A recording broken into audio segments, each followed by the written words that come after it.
Sadly, I have to announce the death of 15 people today, 7 women and 8 men. It's the deadliest day of the pandemic for New South Wales so far. 1 person had received 2 doses, 5 people had received 1 dose, and 9 people were not vaccinated. But the Premier's offering new shoots of hope.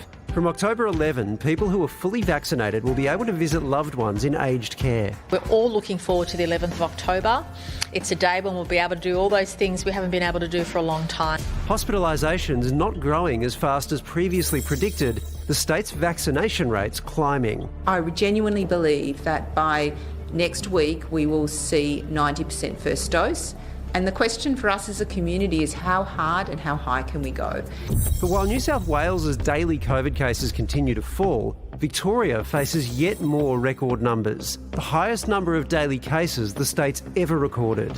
We know from both modelling and from the experience in New South Wales that our case numbers will continue to climb. And the worst day for fatalities in the current outbreak.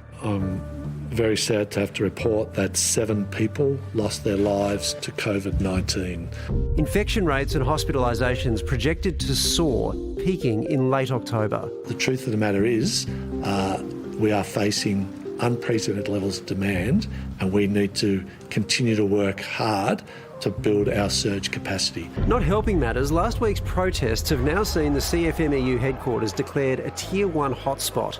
Several staff testing positive and Secretary John Setka in isolation. In any circumstance where there's transmission of COVID-19, that's a concern for us. Despite all this, the authorities are pushing ahead with the planned easing of restrictions. The state hoping to hit its 80% single-dose vaccination target tomorrow. The next month will be hugely challenging, but Victorians and the Victorian healthcare services are certainly up to it.